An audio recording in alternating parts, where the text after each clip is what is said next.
In December 1991, 15 independent states emerged from the ruins of the Soviet Union.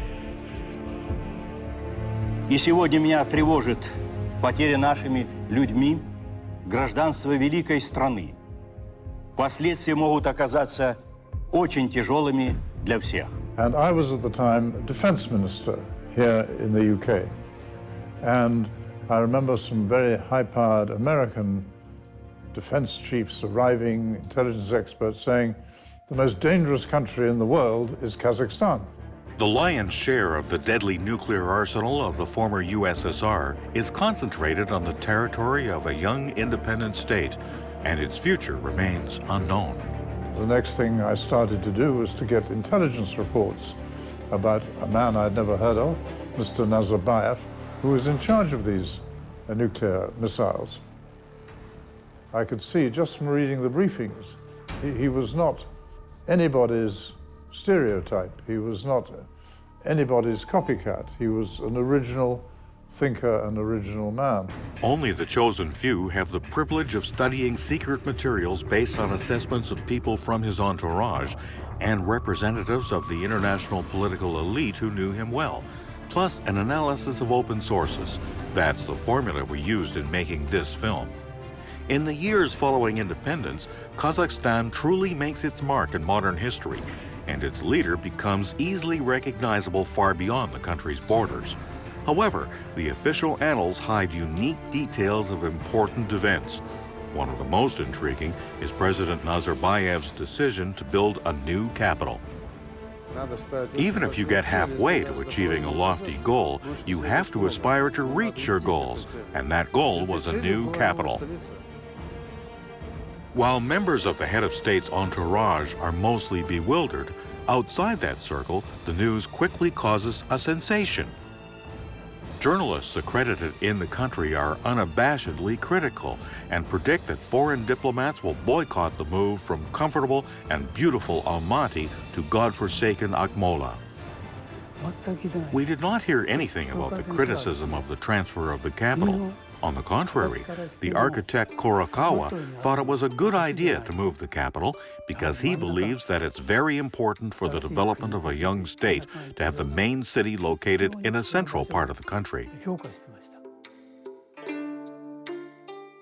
Kisho Kurokawa said, "Hieroglyphics turn out the best when drawn on a blank sheet of paper. Kazakhstan's foreign policy after independence is a blank sheet." From his first steps, the leader of Kazakhstan states he intends to turn the country into a key Eurasian crossroads of major international politics. He openly speaks of his wish to bring the East and the West closer together. Skeptics call him an idealist, referring to the first verse of Kipling's famous ballad, "O East is East and West is West, and never the twain shall meet." Nazarbayev does not engage in discussion with the know-it-alls. He only knows this is the beginning of a legendary masterpiece, and in no way is it the end.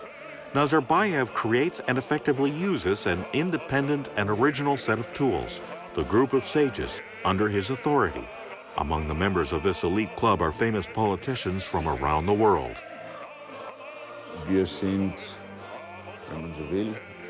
That is, we are, if you will, an additional tool to strengthen foreign and international policy of Kazakhstan. Unique details and testimonies of eyewitnesses of important events have laid the groundwork for this film about a country and the person whose fate it was to lead it.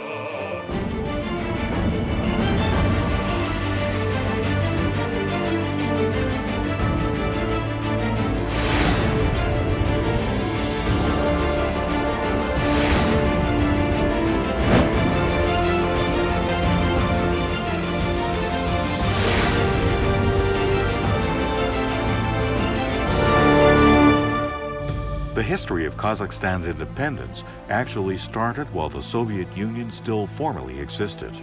The republics of the former USSR had become tired of being dominated from the center. In a new draft for a union treaty proposed by Moscow, barely concealed dictates prevail, and there's hardly a word about a free, mutual, beneficial economy. As chairman of the Council of Ministers of Soviet Kazakhstan, I was a member of the government of the USSR. Under Gorbachev in 1989 and in 1990, I saw how the economy of the country was spiraling downwards at full speed, as if without any brakes. Everything is collapsing. The leadership is disintegrating. Nothing is centralized. How does a planned economy function? Well, everything is taken from you, and then you beg, go around asking, and so on. Kazakhstan was producing 40 billion pounds of bread and giving it all away, so that despite those 40 billion, nothing remained to feed our animals. I turned to Moscow and bought back the feed at 3 times the cost than if we had kept it and fed them.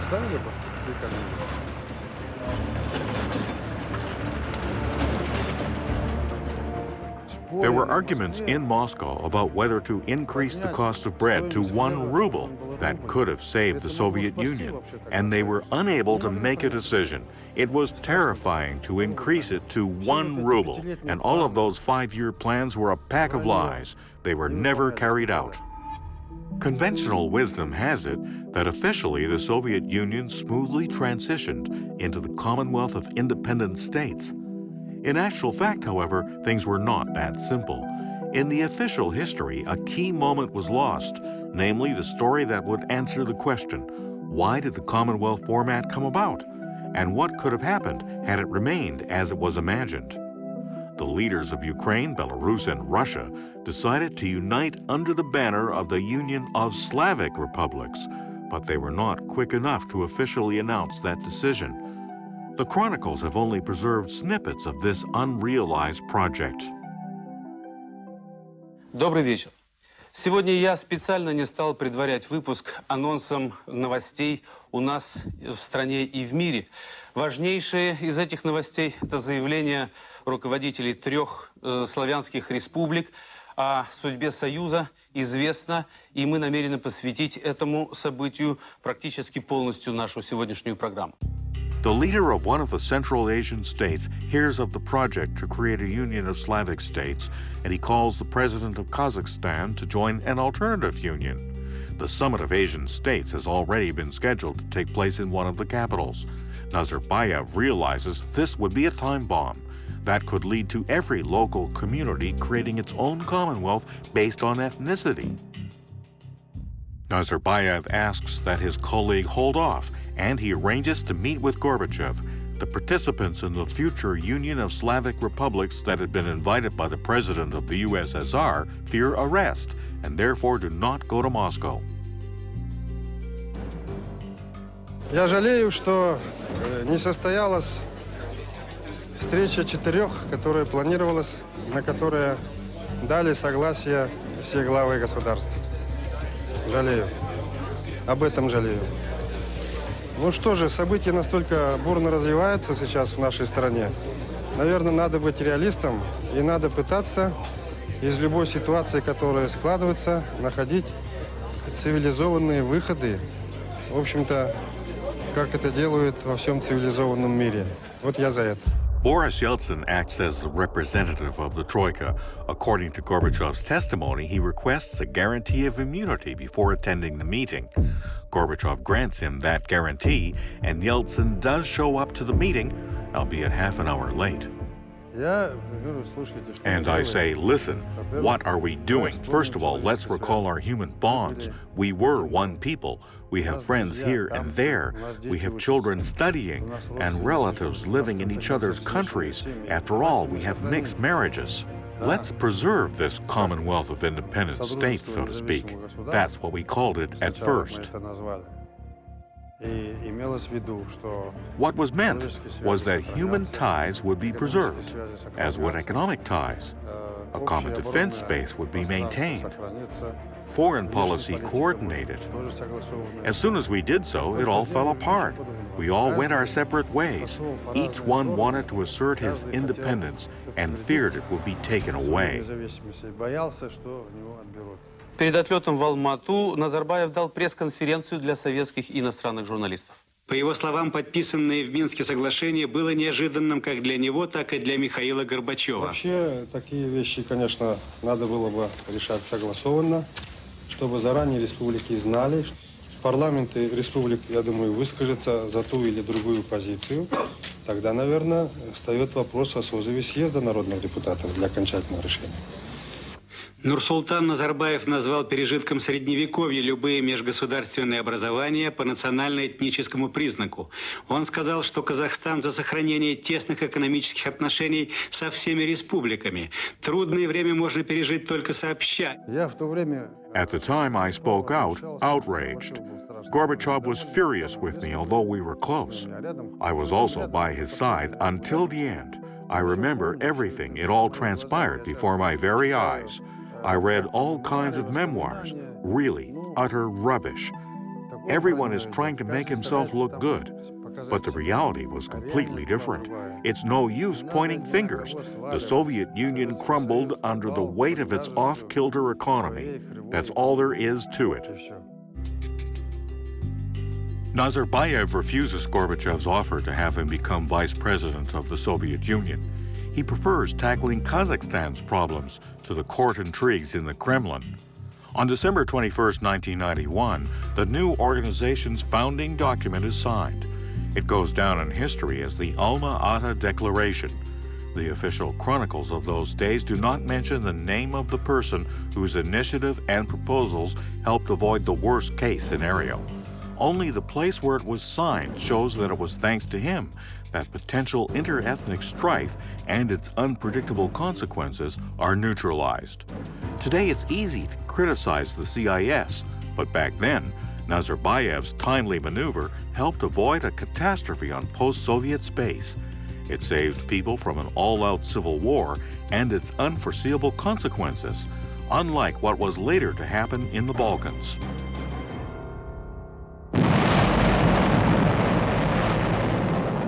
Kazakhstan gained independence and inherited a part of the nuclear potential of the Soviet Union.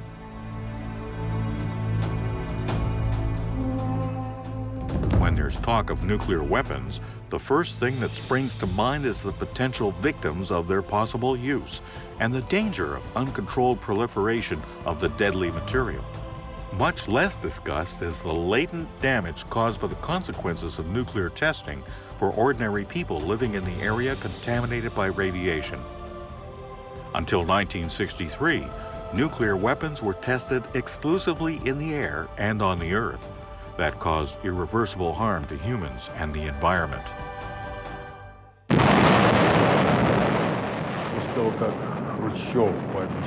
After Khrushchev promised to have the super bomb explode, scientists themselves spoke out, united, and wrote that there would then no longer be any need for a nuclear war because humanity would become extinct as a result of nuclear testing.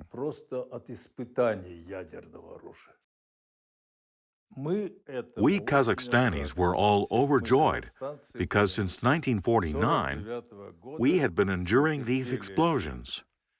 20 explosions a year. However, underground explosions turn out to be no less lethal than the airborne or above-ground versions. The silent killing of local residents would continue for 4 decades. Woeful statistics indicate 1.5 million victims.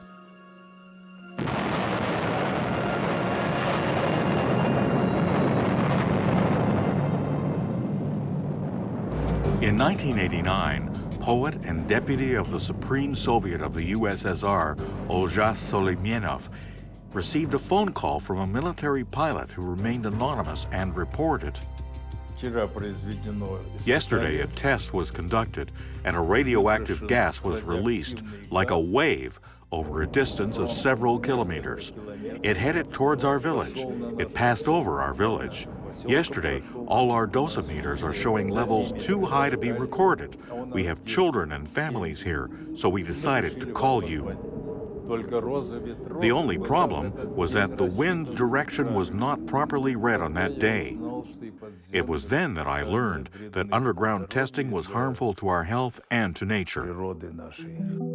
On November 20th, 1989, the Supreme Soviet of the USSR adopts a resolution to consider the question of closing the Semipalatinsk test site. However, the decision-making process drags on for 2 years. After the failed coup in Moscow and the arrest of its main participants, among whom were those who had been stonewalling that process, Nazarbayev signs a historic decree on the closing of the Semipalatinsk test site on August 29, 1991. Gorbachev was still there. The Soviet Union still existed.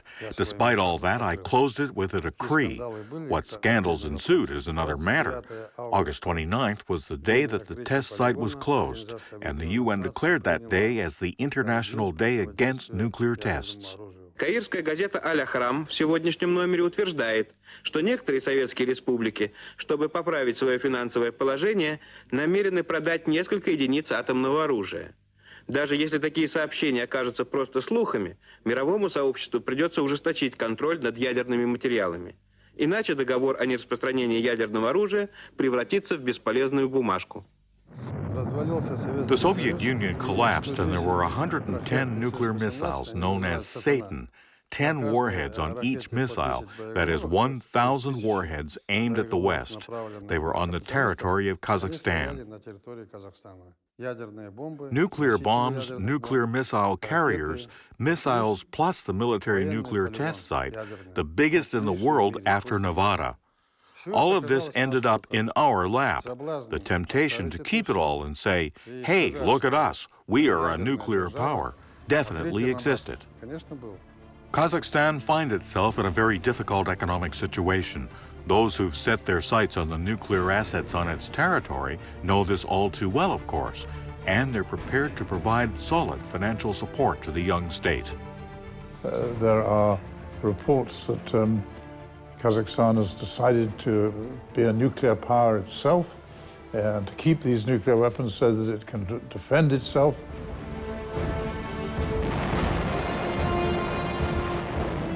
And we don't think the Kazakhstan people have enough nuclear experts to look after nuclear weapons. There are rumors that Colonel Gaddafi is trying to buy them for Libya. Today, many years later, we have a unique opportunity to ascertain firsthand that these were not just rumors, but in fact reality. At the time, I was working at the Ministry of Foreign Affairs. We received a letter signed by Muammar Gaddafi, the supreme leader of Libya, wherein he addressed our president. Dear brother, under no circumstances must you give away your technology or the missiles themselves. As regards financial and technical support, I will take care of these matters myself. I don't know about that. I am sure this is not exactly always discussed in the press or in our articles, that the temptation to earn money, and this would be substantial amounts, from this very illicit trade would be very, very attractive to some people. And I'm very happy to hear that the President Nazarbayev did not succumb to this temptation.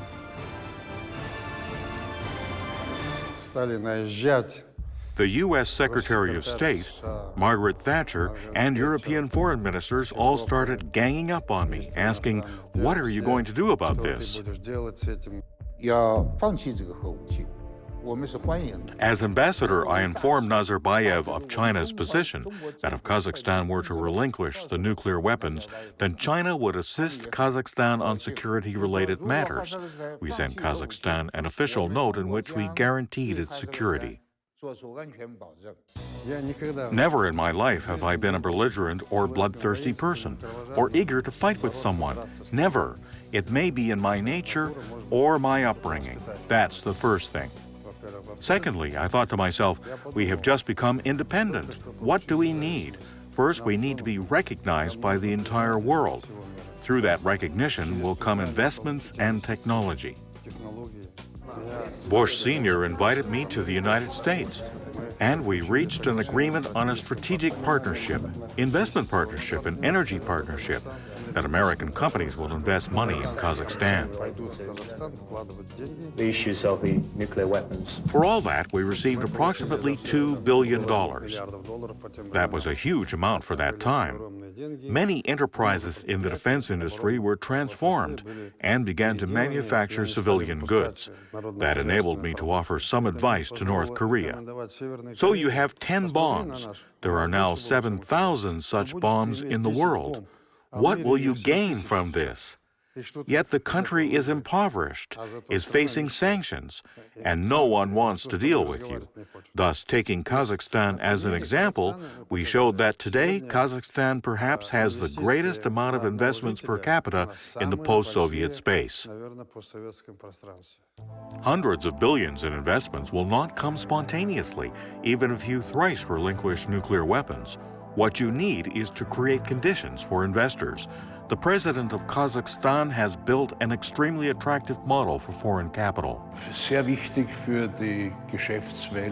For the corporate world, it's extremely important to do business with a country that's stable.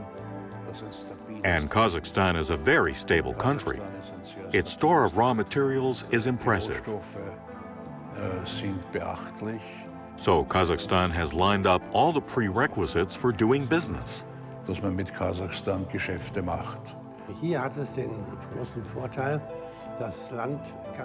Here, the major advantage was that Kazakhstan is a very big country.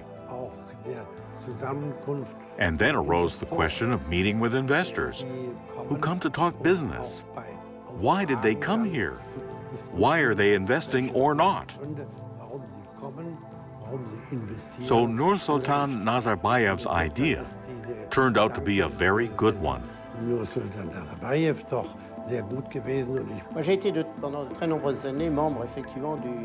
I was a member of the Foreign Investment Council for many years under the chairmanship of President Nazarbayev.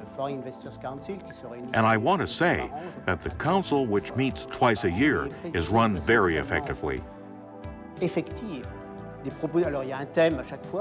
Every meeting has a theme: agriculture, transport, or another economic topic. Я хочу представить вам новых членов Совета. Это господин Jerzy Starek, председатель наблюдательного совета Polforma SA. W wielu innych krajach istnieją również takie rady, ale ta, którą Councils like this exist in many countries.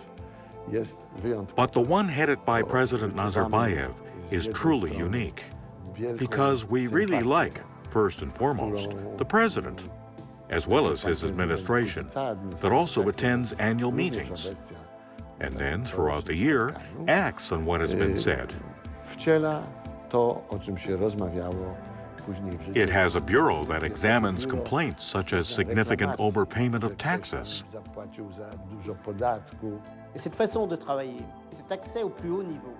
This method of working and such constant availability of highly ranking officials provided to heads of international corporations that are investing in Kazakhstan, all of this is quite rare.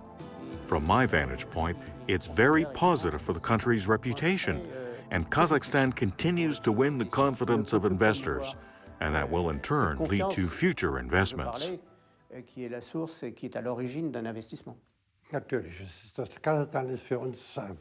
Kazakhstan is indeed for us just like any European country. We were heartened to see modern Western-style legislation adopted in the mid-90s. And we're working according to the same set of rules as in many countries in Europe.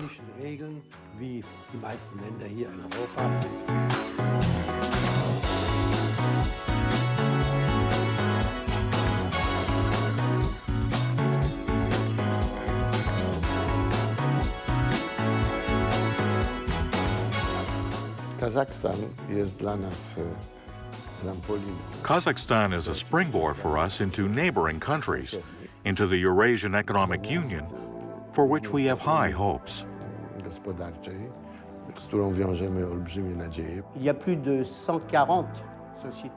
Over 140 French companies are represented in Kazakhstan. Hence, France is ranking in third place among investors in Kazakhstan. With a volume of direct investments, of around $13 billion. De l'ordre de 13 milliards de dollars. W czasie tych naszych rozmów tam się... During our meetings, we also discuss matters that have already been settled.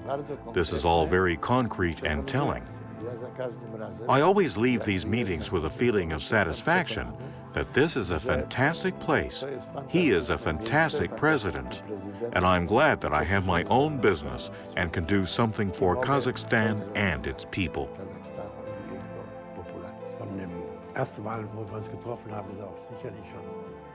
Since we met, no less than 15 years ago, I've had more than one occasion to sit with the president face to face.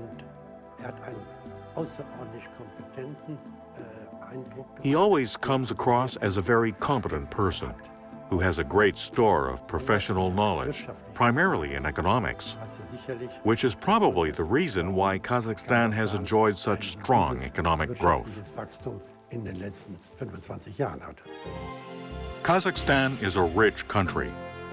Here one can find almost any element from the periodic table.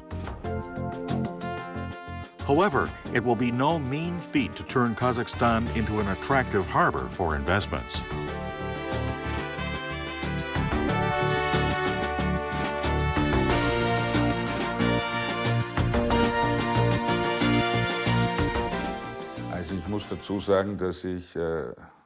Here I must say the following. I worked on Kazakhstan before becoming federal chancellor.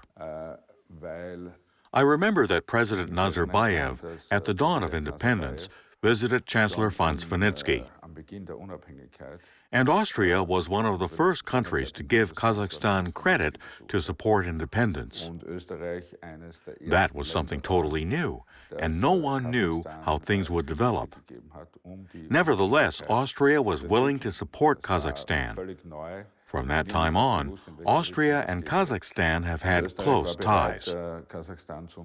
Kasachstan war das erste Land in Zentralasien mit dem österreichischen. Kazakhstan was the first Central Asian country with which Austria established diplomatic relations. That was the right decision. And when I met with President Nazarbayev in Astana or Vienna, he always pointed out that diplomatic relations had begun very early and lived up to expectations. I share that point of view, and I'm glad that our relations have been developing successfully. Current political and economic interests are not the only areas creating bonds between Kazakhstan and Austria. The two countries are also united by a common historical memory. During the battle for Austria at the end of the Second World War, there were many Kazakhstanis among the soldiers and officers of the Red Army. Many perished and rest in mass graves in different parts of the country. And also near the town of Mauthausen in Austria, a sadly renowned concentration camp was located. The Mauthausen concentration camp memorial should serve as a reminder of the concentration camp that had existed here. It was a Nazi concentration camp. 200,000 people passed through the camp over the course of 7 years. Approximately half of them did not survive the imprisonment, and they did not die of natural causes. They were murdered here.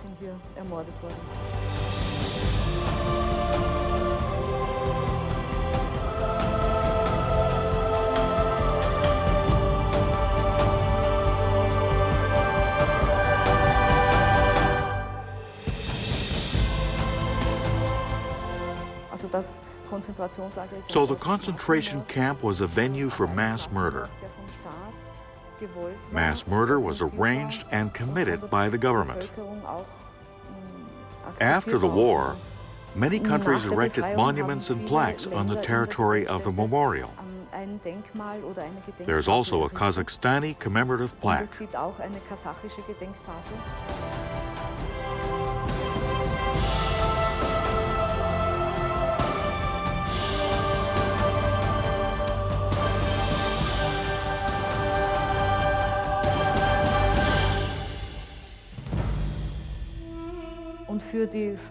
For the families of the victims, these commemorative plaques have become a cemetery because those who died in the concentration camps were cremated and their ashes were spread.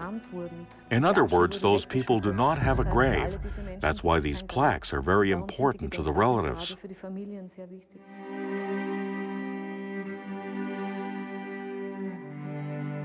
The names of Kazakhstanis who perished figure in the memorial book among the tens of thousands who perished in Mauthausen.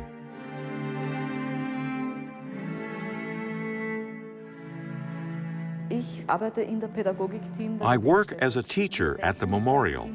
We think that through our work, we must convey a main message to those who visit the memorial. And that message is, in essence, the crucial question. It's a question about how this was possible. Simply killing 90,000 people in the very center of civil society.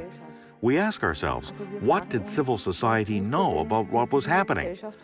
And we want to show that between the concentration camp and society, there are many points in common, lots of contacts and relations.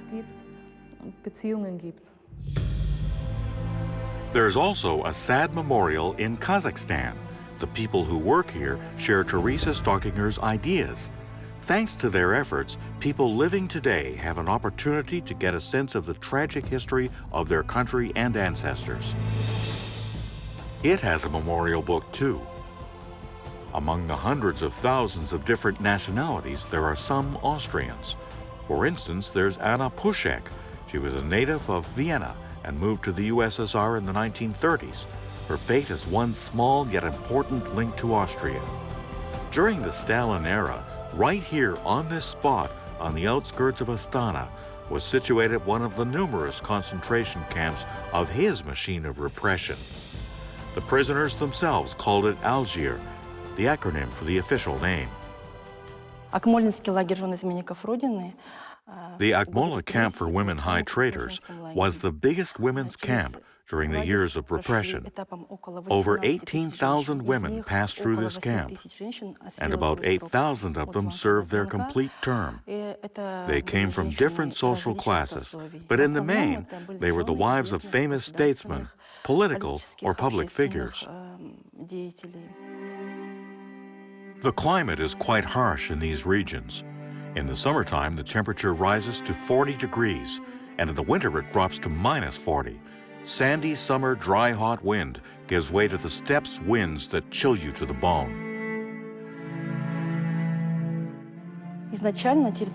Initially, the territory of the camp contained only 6 barracks fenced off with barbed wire and 4 watchtowers in the corners. The barracks were severely overcrowded because many women kept arriving. Up to 500 women were living in one barrack, and so additional housing had to be built. The women built the barracks themselves from handmade sun-dried bricks made of bulrushes.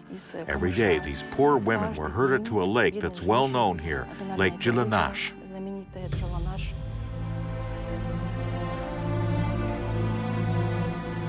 Bulrushes remained the principal fuel for the Algiers camp until the end of 1941. It was here that women prisoners would attempt to reach the bulrushes and step onto brittle ice and fall through it into the water in wintertime. After their release, some of the former prisoners wrote in memoirs that it was especially during the first period that many women perished due to frozen limbs or cold-related illnesses. Besides gathering bulrushes, the prisoners milked cows and herded state-owned cattle. They built their own barracks, storage rooms, and cafeterias. At first, a psychiatric hospital was built because many women went mad after being separated from their families, their loved ones, and their children, or after they had heard that their husbands had been executed.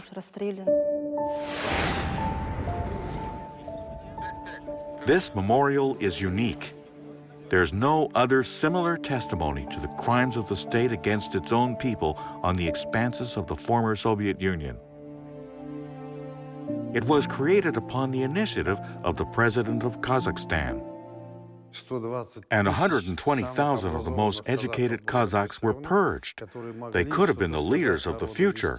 Of that number, 25,000 were executed and the rest served long prison terms. That's the first point.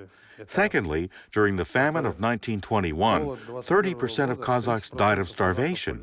In the famine of 1932-33, cattle were confiscated from everyone in the collective farms, and the people were left to fend for themselves. In other collective farms, cattle died and people starved to death. Another 25% of Kazakhs died. While it was part of the Russian Empire and later the Soviet Union, Kazakhstan of necessity became home to different peoples: Germans, Poles, Ukrainians, Chechens, Kalmyks, Ingushes, and representatives of many different peoples were forcibly deported to the endless Kazakhstani steppes during the Stalinist period. Я бы мог появиться в горах и не зваться казахом, или жить в белой хатке, коров по оврагам пасти. Все равно привезли бы меня в Джисказган, ваганзаком. Украина, прости, о ингуш, мою землю, прости.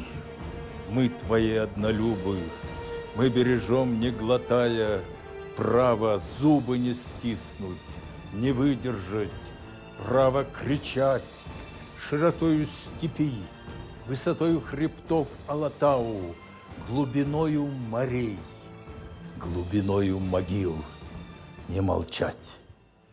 Во время войны сюда переселили северокавказских. During the war, 550,000 people from the northern Caucasus were resettled here. So were Koreans, Jews, Greeks, as well as people from the Baltic republics. Everyone was resettled here. Add to that about 10 million who were languishing in concentration camps in Kazakhstan. That's the melting pot in which the Kazakhstani nation was stewing, and tolerance towards everyone emanates from its role and location in history. Казахстан, ты огромен, 5 Франций, без Лувров, Монмартров. Уместились в тебе все бастилии грешных столиц. Ты огромной каторгой плавал на маленькой карте. Мы, казахи, на этой каторге родились. In 1994, President Nazarbayev heard those lines spoken in French by the mayor of Paris, Jacques Chirac.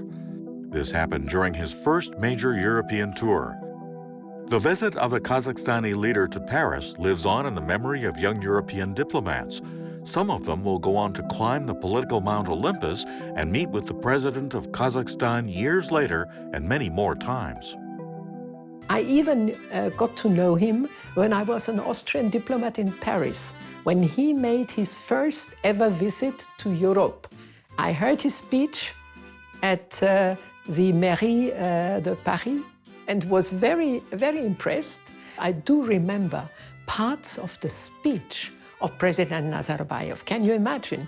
Because he spoke of the mothers of France who should get to know this huge country, rich in raw material, rich in metals, rich in oil and gas. That was Kazakhstan. And I was really impressed. He was the first ever politician and leader of one of the Central Asian countries that I got to know. So therefore, I was interested in knowing him, in having a view on the country, and this is what I did, as I say, in 1999. French writer Honoré de Balzac said, "Architecture is the expression of moral values." Paris, an open-air museum, enhances the pleasant afterglow of the successful political part of the visit. The cityscape of Paris inspires President Nazarbayev to realize his long-held dream to build a new capital for independent Kazakhstan. Building a capital, a city, when the state has no money, is an almost impossible challenge. But there is a condition according to what parameters a capital is chosen. We have a huge territory, 2,700,000 square kilometers, the 9th largest territory in the world, and the second only to Russia in the former Soviet Union. And Almaty was on the periphery. Going from there to western Kazakhstan was farther than going to China. Can you imagine? From the vantage point of the capital's security, from the vantage point of the central location of the capital for all inhabitants, that was not very convenient. That's my first point. Secondly, moving would separate the leadership of the country from the old bureaucracy. In a new place, the idea is to create something new and begin to work with it. Out of 32 parameters according to which a capital is chosen, we selected the city of Akmola. From the perspective of a capital, there were many problems. But the advantage compared to other cities in that part of the country lay in the fact that it had been the center of the Virgin Lands in the 60s, so perhaps there could have been a capital there. Khrushchev did have such an idea.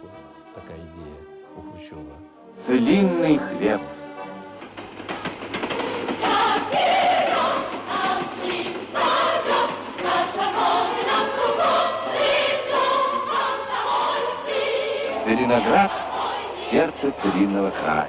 Он назывался Акмолинск. И вместе с новым именем с новой силой взметнулись к небу стрелы подъемных кранов. And so President Nazarbayev determined that the future capital would be the main city of one of the regional centers, Akmola, formerly the Soviet city of Tselinograd. The new capital was given a new name, Astana, which means capital in Kazakh. In the early 1990s, the population of the city then stood at just over 200,000. The post-Soviet inheritance was no cause for rejoicing. Decrepit communication networks and public utilities. After a rainfall, not just puddles, but mini seas would form on the broken roads. Huge potholes. Cars would fall into them, get smashed up. Then come summer, it would all be more or less patched up. Then winter, and the cold or vice versa, and everything falls apart. On the other hand, the moment when the decision was made was very serious for that state. When all economic and production ties of the Soviet Union were broken, and Kazakhstan was just beginning to recover, organize its finances, pension systems, salaries, hyperinflation had just come to an end. That's why it even seemed like some kind of pipe dream. The new capital was not a whim for the head of state, but rather an advantage granted by time. Success not only comes to those who understand what's needed here and now, but to those who can translate their vision into action at the right time. And there's a well-thought-through strategy. During preparations for the move, the president gave instructions for a new general layout of the city to be designed, and Kazakhstani architects set to work on it immediately and completed it quite quickly. This option had been designed in keeping with solid Soviet tenets, and in its own way was not bad. However, it was missing a key element, a breath of fresh air. A creator who thinks like the president is needed, one capable of understanding a basic principle. President Nazarbayev has no intention of copying anything. He envisions a new, spacious city built in keeping with the latest technology. The future capital must be filled with organic diversity of architectural designs.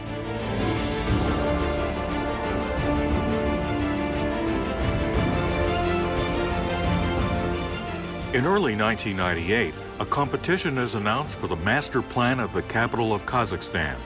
Architects from different countries around the world participate in the competition.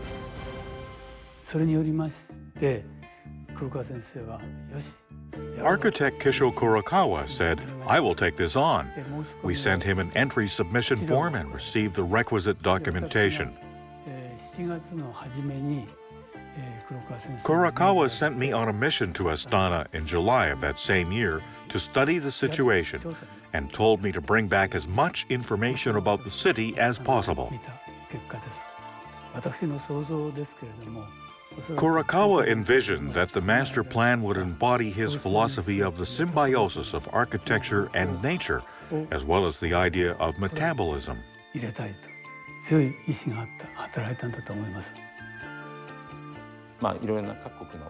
My father has created many general plans, including in China and in other countries, but the Astana project meant something special to him because he's faced the challenge of creating a general plan from scratch as the capital was being transferred.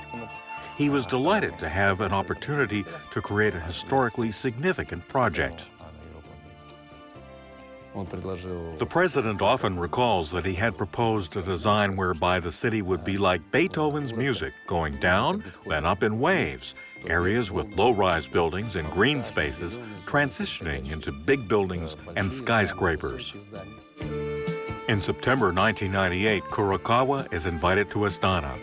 During meetings and conversations, he shares his ideas and notes the aspirations of the Kazakhstanis. With all that, Kurokawa creates a project that meets with the approval of the Competition Selection Committee. Kurokawa's symbiosis philosophy rejects confrontation and clashes of different values. It promotes the idea of uniting and coexisting on the basis of the best values, combining the gentleness of Eastern culture with the pragmatism of the West. Kurokawa is sure that something combining these elements can be created that would unite the values of both cultures. President Nazarbayev fully embraces the artist's ideas. Over the course of 20 years, a new city arises at the place where the old city once stood. It's the modern innovation center of the country, whose history could easily become the basis for a series dedicated to modern architecture and technologies. It looks incredibly well finished off and smart. And you know what? I expected Superman to come flying down the street because it looked like one of those really modern cities, but with great style.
In over 2 decades, Astana comes to possess a rare collection of architectural jewels. Tourists who've traveled here are not the only ones to know about it. Future architects of a prestigious British university are studying this phenomenon. Professor Michael Cook gives riveting lectures on the architecture of Astana, using his own extensive experience of work there. We have the opportunity to discover unique details firsthand from this engineer, whose talent consists of finding practical solutions for the most daring imaginations among architects, and then, together with builders, monitoring their strict implementation. It's always good to be asked to do something in a country that you're not familiar with, you know, that you've not been to, and that you can learn something about. So the first thing is find out where it is, look at where Astana is and start to discover that it's a new capital that's growing, and it starts to get quite exciting. So the first time we were asked to get involved in the growth of Astana was the Pyramid of Peace and Reconciliation. For many years now, Cook has been a partner of world-renowned star architect Norman Foster. Hundreds of projects throughout the world have been built according to his designs. The famous 40-story skyscraper known as the Gherkin in the heart of London came into being thanks to the British architect's genius. What can it be compared to? There's nothing like it, but there is a family tie to the pyramid in Astana. Of course, you will say that the geometrical shapes are different, and you will be right. Where is the oval, and where is the triangle? Where? Here it is. The shapes are different, but the principle is the same. It's solid. In architecture, this is called a lattice shell. Our pyramid hides an important achievement worthy of the Guinness Book of World Records. But originally, no one had a record in mind. And everything was going fine when it was found necessary, desirable to put an opera house in the building as well. So that doesn't often happen when you get such a big brief change. It still took only 22 months from the first ideas to opening the opera house. That must be the fastest opera house that's ever been built. The unveiling of the pyramid, or the Palace of Peace and Reconciliation as it's officially known, takes place in conjunction with the first Congress of World Religions in Astana in 2003. Our president was also the one who took the initiative to convene the Congress of Leaders of World and Traditional Religions. The forum itself has gained momentum. In other words, it started off small and built up. At first, it consisted of a small number of religious leaders who originally kept their distance from each other and behaved quite tentatively. Gradually, the forum gained traction, became known, and one could even say became an institution. It now has a secretariat, which I headed in my capacity as chairman of the Senate.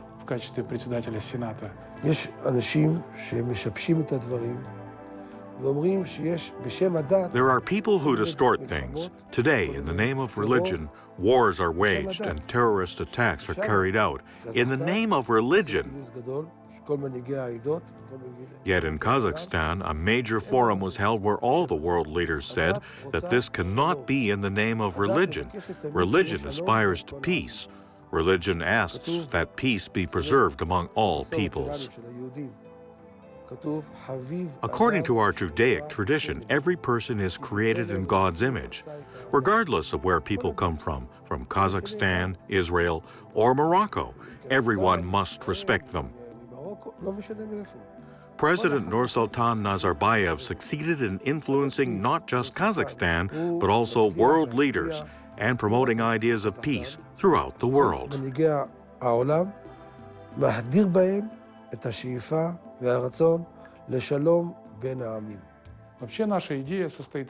Our idea consists of getting religious leaders and politicians to sit at the table together. When religious leaders gather amongst themselves, they say one and the same thing in theory. Our goal is to have politicians and religious leaders, first of all, listen to each other, and most importantly, actually hear each other. In 2009, Israeli President Shimon Peres is invited as the guest of honor. He delivers an interesting and insightful speech. From the accounts of eyewitnesses, no one in the conference hall remains impassive to his main point: the importance of pooling efforts to counter the common threat of international terrorism. An unprecedented handshake took place after President Peres' statement, and it has a ripple effect throughout the world. There were other handshakes, it must be said. A representative of Iran was in the hall while Shimon Peres was making his speech. Moreover, he's the religious representative of Iran. He did not leave the room, and that speaks volumes. Can you imagine? They're two totally irreconcilable antagonists, Israel and Iran, their highest-level leaders. On the one hand, the religious leader, and on the other, the head of state, sitting in the same hall at the same table, and in principle, they were discussing the same problems from positions that could be considered non-adversarial at the time. Here in Kazakhstan, 18 religious denominations live together. You walk down the street and see an Orthodox church, mosque, Jewish synagogue, and Buddhist temple. People pray to their God. Thanks to that, the Congress of World and Traditional Religions is meeting for the 6th time in Kazakhstan. It's held every 3 years. Here, a Jewish rabbi sits next to the Grand Mullah of Iran, the Saudi Mullah, and all the others are sitting next to them. They greet each other and say, "There's one God, and anyone who kills a person is killing a creation of God, and that is bad. That is, terrorism is bad." Today, not every corner of our world is safe for people of different faiths. Astana is, in that respect, one of the safest cities in the world. As regards what you said about safety and protection, I would like to emphasize that when I was in Astana, in that beautiful city, I walked around without any guards and felt safe and secure. We pray to God that this will be the case throughout the entire world. Between congresses, the pyramid serves the ordinary people of Astana. Exhibits are held, plays and concerts performed by visiting and local stars.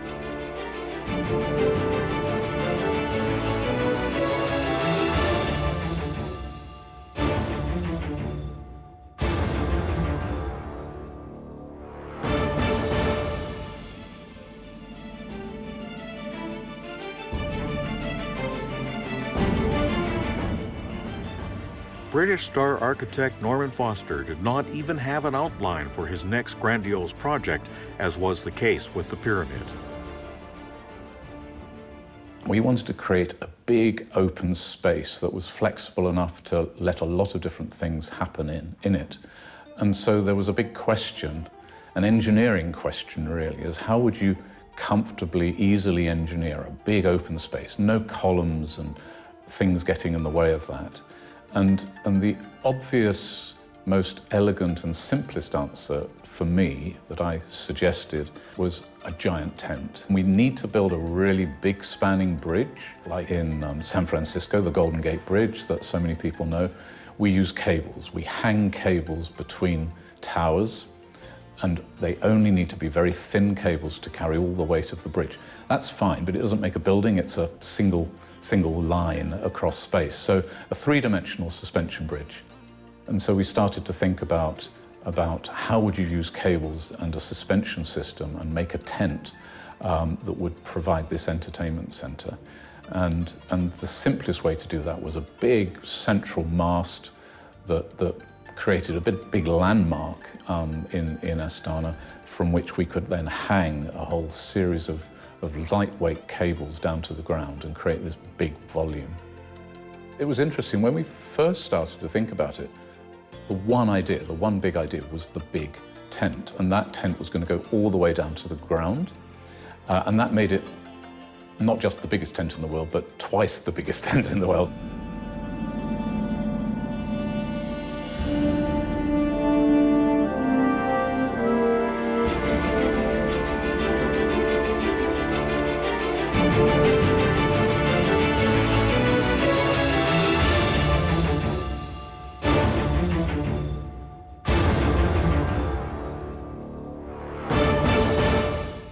You know what I think about Astana? I think it's an immaculate capital city. I congratulate it. I congratulate the people that have built it. And that is not someone from Japan or some lord from London. It's the people of Kazakhstan.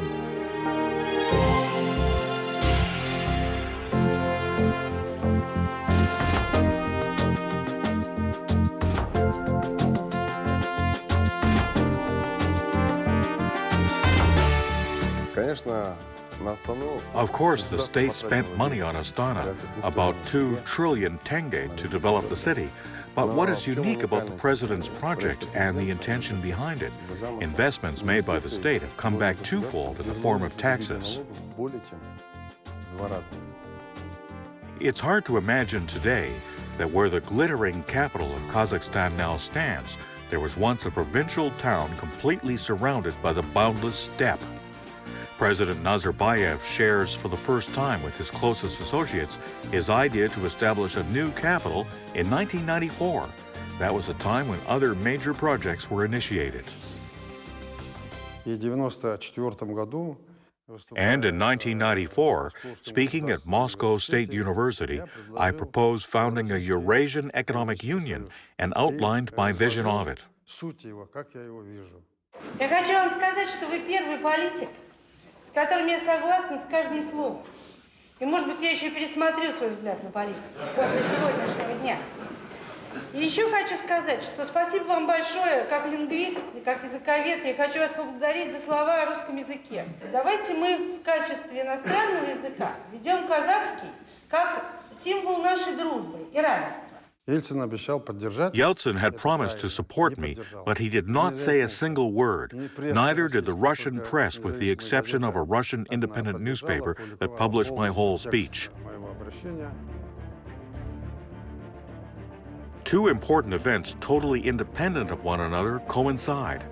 Yevgeny Primakov, the director of the Foreign Intelligence Service, creates a working group on the drafting of a very important document, the first ever national security concept of the Russian Federation. I went to see him in his office and I said, Mr. Primakov, this is exactly what we, I mean Russia, in its foreign policy, should be working on. He says, I totally agree with you. We were talking about the priority. If we're to talk of foreign policy, the priority should of course be creating a comfortable environment in relations with our nearest neighbors, with those with whom we share common borders. And we spoke a bit about which Central Asian state was the most influential. And we, of course, spoke of Kazakhstan as the initiator of this idea. We spoke of Uzbekistan as the most robust state, and that it would be good if it were to partake in this process, and perhaps even lead some of the initiators of this process. Overall, those were our thoughts, practically speaking. But what comes next? What is the way forward?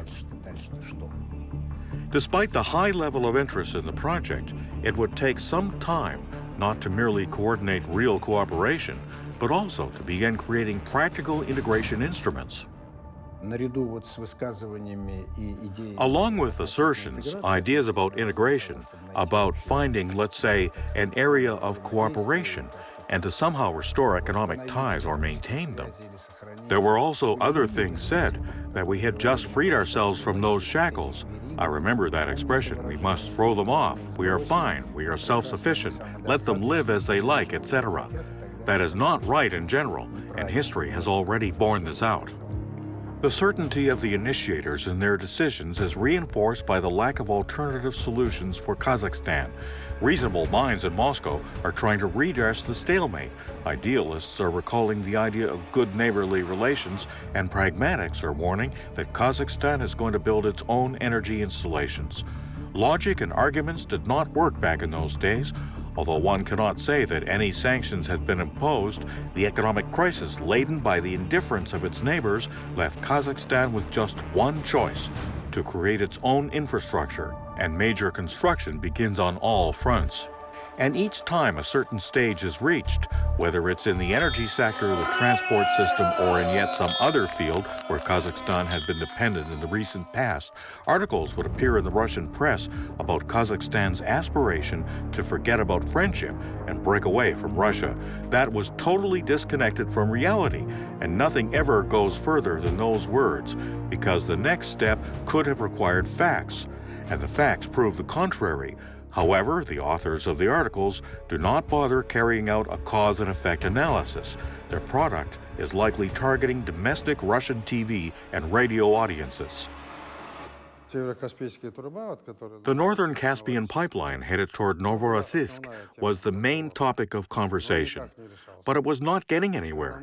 Chernomyrdin, my late friend, I will not criticize him, kept saying, yes, yes, but did not settle this issue. I knew what lower-level officials were saying behind the scenes. The Kazakhs have nowhere else to go. They'll be back on their hands and knees begging and pleading. Where else can they go? Let them keep their oil and just sit on it and so on. Yeltsin was sick. I went to see him at the hospital. I said, Boris Nikolaevich, regarding the oil pipeline going through Russia, If we pump 20 million tons through Russia, that means Russia will make $1.5 billion a year. Yes, is that to Russia's advantage? I said, here are the figures. Then I showed him all the papers. And the pipeline passes through the most deserted places in Russia. If you do not act, we will turn to China, and then you will be angry with us. I remember he was a harsh man.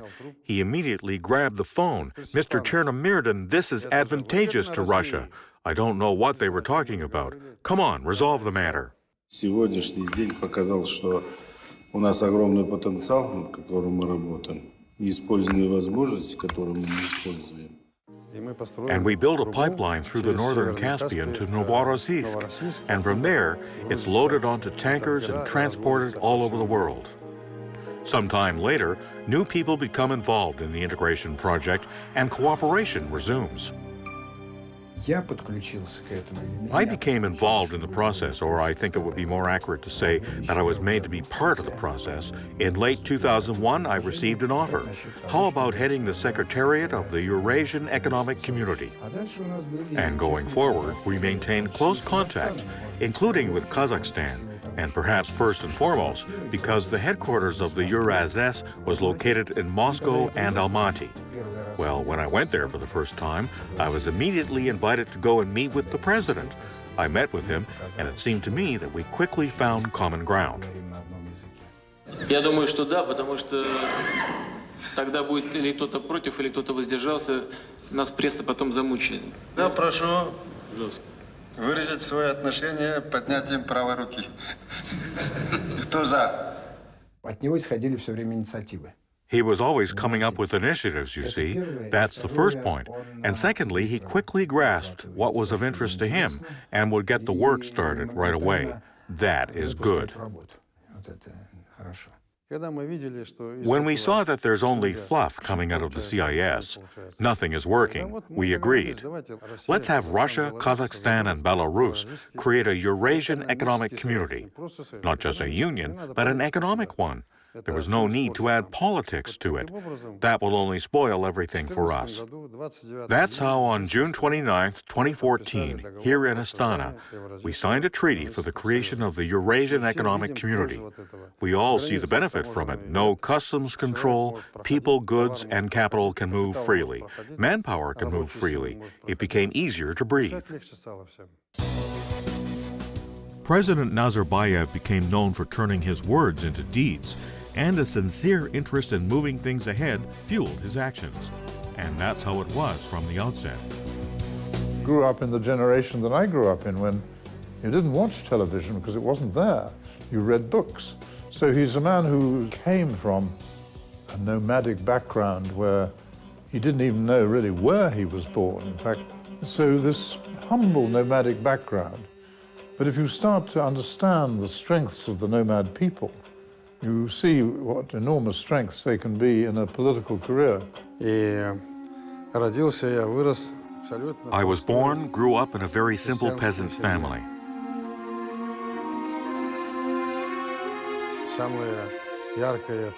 The most vivid impression from my childhood is of mountains. Of course, I grew up surrounded by them. You look to the right and see mountains. You look to the left and see mountains and a huge gorge. And at the bottom of that gorge, the white foam bubbling on the flowing water. You walk along a river to the peak, to the snow-capped mountains in the summertime. And that is unforgettable. However, as my father worked in livestock breeding, in the summertime they would go into the mountains for the summer grazing and come down to spend the winter. Naturally, I had to go with my mother, the two of us on horseback, I behind her. These trips, the peaks of the mountains always inspire, always give energy. The mountains give energy. I still go there. I make sure to go to the mountains because I feed off the energy in the mountains. That's the impression that's remained with me and is etched in my memories. Lying in bed at night, you walk through those places and find comfort from inside.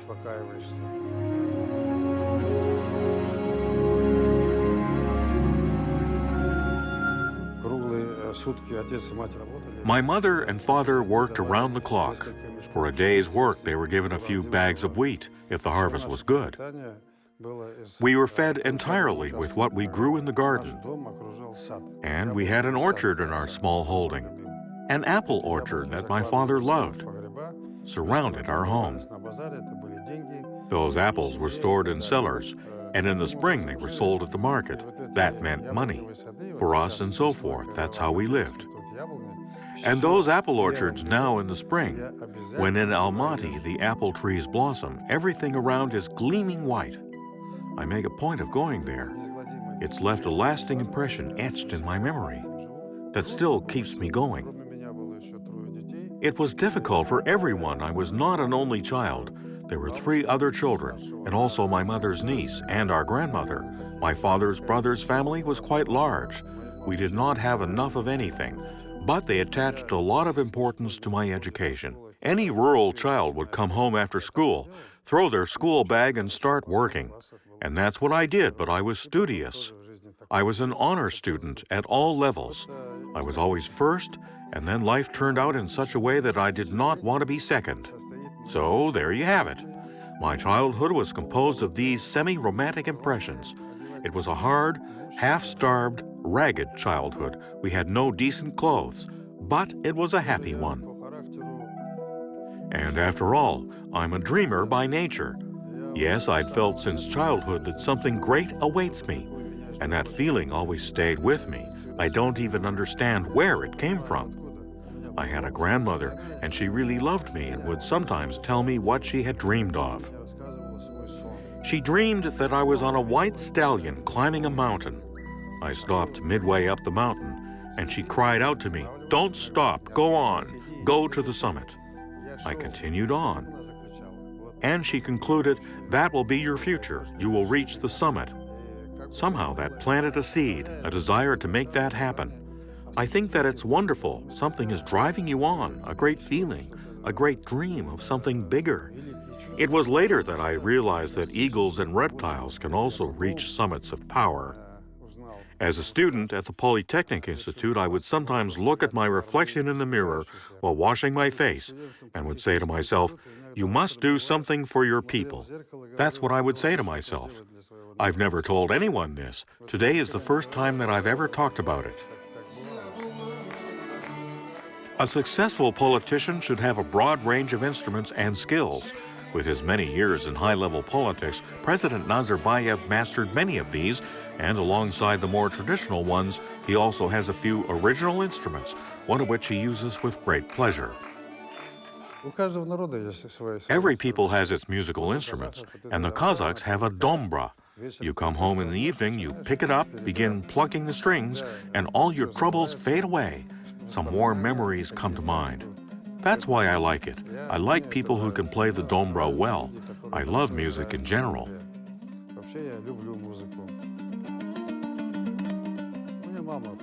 My mother used to sing well, and my father wrote songs. She would sing his songs, and I would always sit by her side listening. And so, not having any special talents, I nevertheless did have a strong desire, but could not make it happen. For instance, our neighbor was a dombra player, and I would go to his place to take lessons in the evenings. He did not have much time for me. I never quite mastered the instrument, although the dombra is the soul of a Kazakh. Incidentally, only a Kazakh, born a Kazakh in the steppes with scent of sage in his nostrils, can possibly understand the kuyi of the dombra, the tunes and melodies.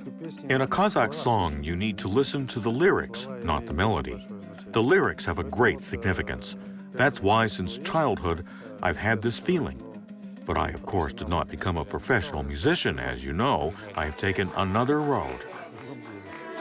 Good music has not merely inspired the president of Kazakhstan since early childhood, it also wonderfully complements informal contact with important negotiators, especially a high-ranking guest, such as the president of the World Bank, Mr. Wolfenson, who not only loves music, but also plays the cello masterfully.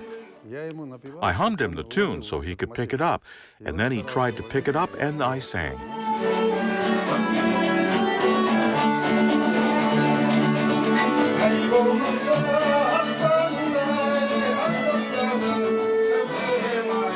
the point of President Nazarbayev, he's a big man, he's a humorous man, because I had a talk with him with tape recorders going, and he said, you know, I wanted to get ahead. To get ahead, I'd have had to be a Buddhist, I'd have been a Buddhist. But as it was, I had to be a communist, so I was a good communist. But I laughed at that, of course, but it's quite a lot of truth in it. He's a man of the earth and the nation of Kazakhstan first, and theories about political ideology come very much second. A person who fights to become president, to head a state, must have in mind an idea of what to do with it. What do you plan to do for the people, for that state? Something meaningful, something that would uplift your people, your state. From those thoughts emerges a desire to do something big. The Kazakhs did not have much of a national identity, as now with such borders, volumes, and such worldwide recognition.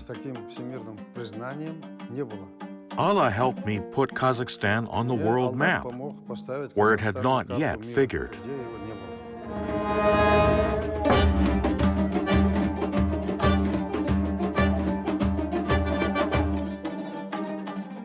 We steppe-dwellers nomads had an enormous territory, but there were no borders, and that can't be.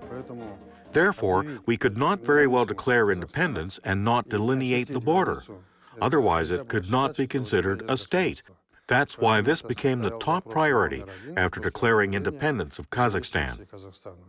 Protecting the perimeter of a country is a priority of national security of any state, and guarding it is not inexpensive. Kazakhstan and Russia's experience in this sensitive area shows that protecting state lines does not necessarily mean great expense. The longest land border in the world, stretching 7,500 kilometers, is guarded not by border patrols, but is administered by an integration policy of the two countries. The final border agreement with the northern neighbor is signed in Astana in late 2005. We were able to learn from key participants of these events about an interesting detail from the border chronicles with the southern neighbor of Kazakhstan. During the Soviet period, I worked as an expert within the Soviet border delegation, so I know border issues very well. At the Foreign Ministry, there are 34 tomes of historical cartographic material that covered the disputed territories. So the border negotiations between China and independent Kazakhstan began with a head start. The Kazakhstan-China border question was one part of border problems between China and the USSR. In the past, the Soviet Union and China had conducted negotiations on the border question, and now two sides have formed, China and the united delegation of Russia, Tajikistan, Uzbekistan, Kyrgyzstan, and Kazakhstan. The talks took into account new geopolitical realities related to the collapse of the Soviet Union. For the first time, every participant is defending its own interests. There could be no talk of territorial concessions.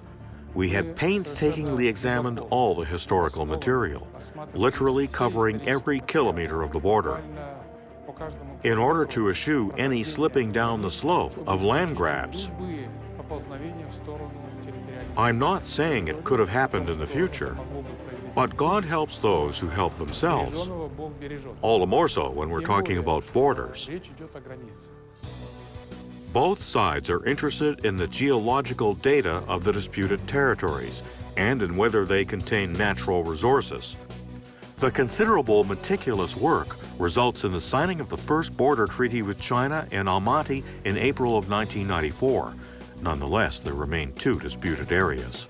We perused all the material very carefully, and I have to say, it unfortunately leaned in China's favor.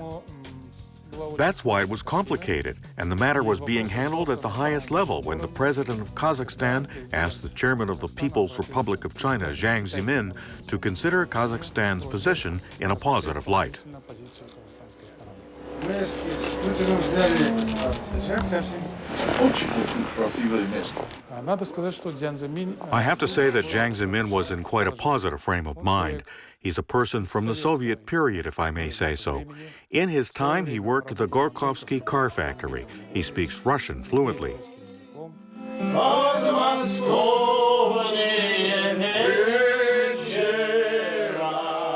And he said a new era will dawn. New geopolitical realities will emerge. Therefore, this question has to be settled now. And it was settled. And I can say with confidence that it was settled to Kazakhstan's advantage in the sense that we reached a compromise. I consider that a historic puzzle had been solved.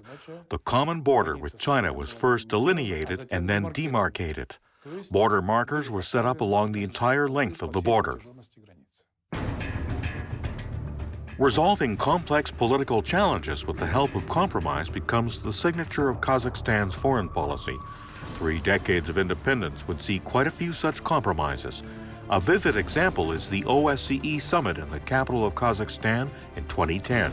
The road from the initial brainchild to full-scale implementation would be no walk in the park for the president.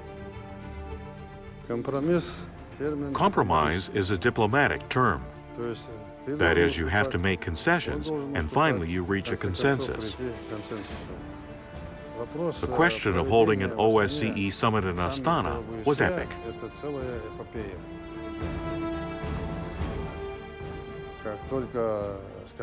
As soon as we said we would be chairing at the OSCE, we were plainly being blocked from chairing. At that time, I was president of OSCE, and I succeeded to let approved by the 53 countries of the OSCE the candidacy of Kazakhstan. It was a very tough mission because it was the first time that a country from Central Asia, a country out of Soviet Union, was going to chair and preside the organization. And 56 states agreed, but the 57th, the U.S. I was on an official visit. George W. Bush was the president. My ambassador to the U.S. and everyone were saying, don't raise that question. Nothing will come of it. They will be against it. How is that against?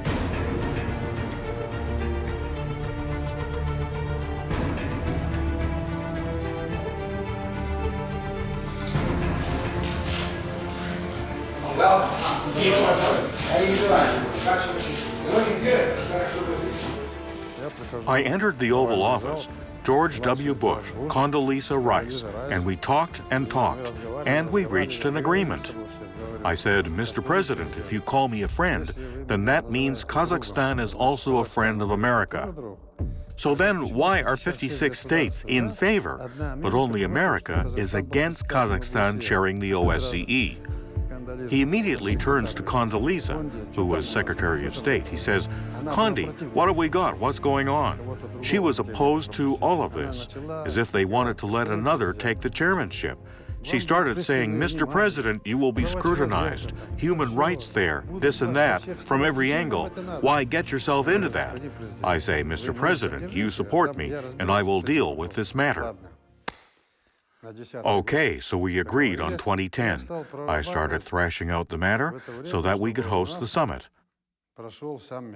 And then the controversy started. There's a lot of debate in Vienna about whether the summit should take place in Astana or perhaps in Vienna itself. There were questions whether Kazakhstan was fully committed to the values, particularly in the human dimension of OSCE.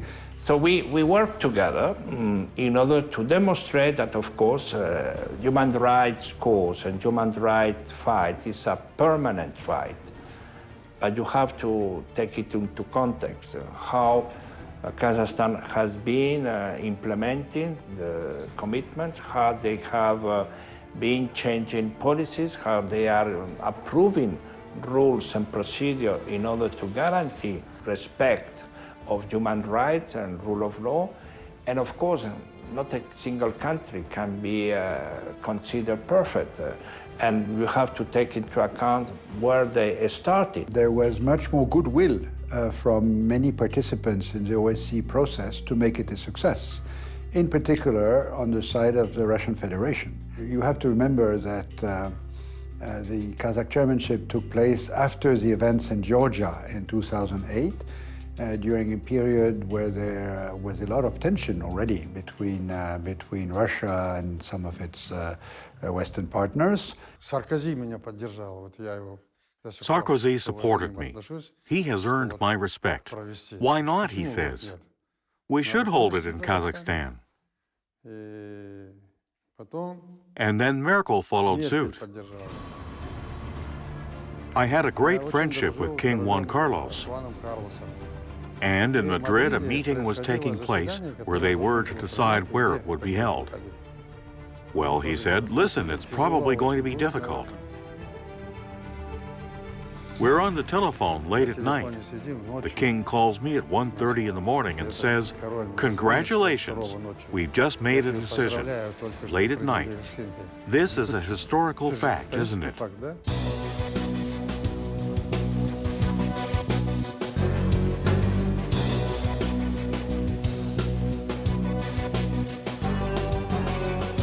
Позвольте Астанинский саммит официально объявить открытым.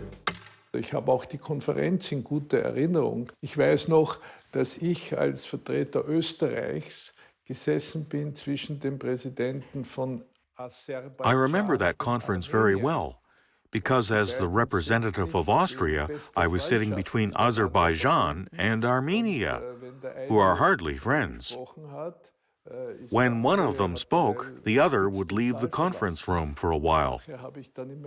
And then I would tell him what had happened in his absence. That way, both knew what was being discussed. There were also other interesting meetings I remember well. For 2 days, there were many statements, but at the last minute, we couldn't get the final text adopted. And the fact that Kazakhstan invested itself and that President Nazarbayev invested his own personal prestige in this endeavor was an enormously positive factor in sort of lowering the tensions and making the summit possible and making the declaration, the commemorative declaration of the summit in very, very good text. Considering the importance of attempting to untangle the conflicts and problems facing the organization in 2010,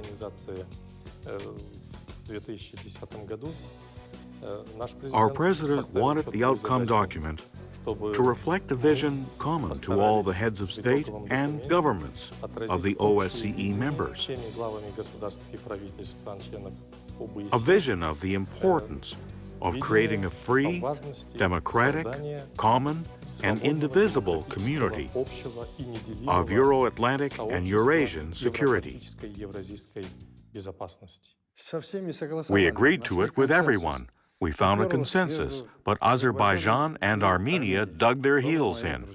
They are both my old friends. That's always the way it is with them. One says self-determination of a people, the other invokes the inviolability of borders. Such OSCE ministerial meetings and even summits usually end at lunchtime. In Astana, it took a long time to adopt the outcome document, mainly due to the need to find common ground between countries that, unfortunately, were involved in frozen conflicts in the OSCE space. It was an ambitious OSCE summit. What I remember, apart the formal results, are flexibility and goodwill to go to compromise from President Nazarbayev. And then President said, well, all those that don't agree with the goodwill to reach a compromise will have to declare it publicly. And nobody did, and we got a compromise. So he proved to be a strong leader because, frankly speaking, at a certain moment, we couldn't waste the time of the leaders by talking just for talking. My Prime Minister, Mr. Berlusconi, and I were really amazed Berlusconi sat with me the whole time. He says, I will be here until the end, believe me. At the EU, I chair 57 states. This is crap. Nothing will come of it. Agree that we simply adopt the protocol, but there won't be a decision. Agree. You've already hosted the meeting. That in itself is a great accomplishment. Be happy that you succeeded in doing that. No, I reply. A decision must be made. Discussions go on.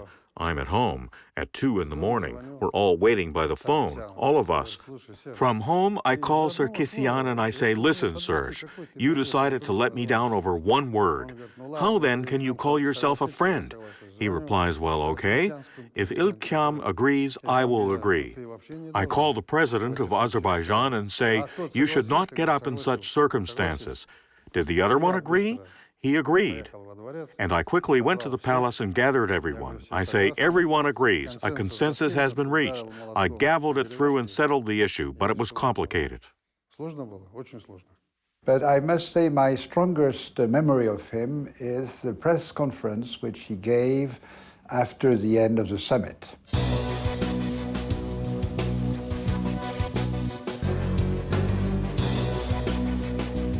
I was very struck about his complete command of all aspects of the summit work, of all aspects of OSCE life, and how articulate and on top of things he was. This was a remarkable press conference, which probably finished at 4 o'clock in the morning altogether, showing his physical stamina and his remarkable intellectual control of all the aspects of this international event. Астанинская декларация ОБСЕ является единственным документом такого. The Astana OSCE Declaration is the only document with such a broad resonance and vision of the 21st century. And I'm afraid that given current trends on the international scene, namely persisting divergences in approaches to key problems of international security, in the coming years or decades, it might be difficult to reach. Not much time passes after the OSCE summit before new hotbeds of tension appear around the globe, calling to mind the outcome document adopted in Astana, but also the realization that problems of the East and the West no longer exist as such. Despite skepticism of some experts, East and West have actually long been getting closer and are even intermingling. And no human-induced, no legislative or any other hurdle can stop that process. This is particularly evident when looking at the refugee crisis, when millions of people are coming from the Middle East into Europe, fleeing war and seeking protection and assistance in Europe. This especially shows the close intertwinement of the fates of the people of Asia and Europe. Und wenn das Schicksal der Menschen so eng miteinander verknüpft ist, dann ist es notwendig. If people's fates are so tightly interwoven, politicians must find answers to these questions and state that politicians of both continents should work hand in hand. That requires heads of state willing to put this thought into words and make a contribution. Not just think of themselves and their countries, but also about how to unite the fates of peoples of the entire world. For us, first and foremost, about how to connect the peoples of Europe and Asia. In that respect, President Nazarbayev has been upholding a great tradition as successor to great European politicians. Not just de Gaulle, but Schuman and others too. He's continuing work on their cause in constant efforts to make relations positive and peaceful. As president of Kazakhstan, he's striving to make his contribution to bringing continents and their peoples closer together.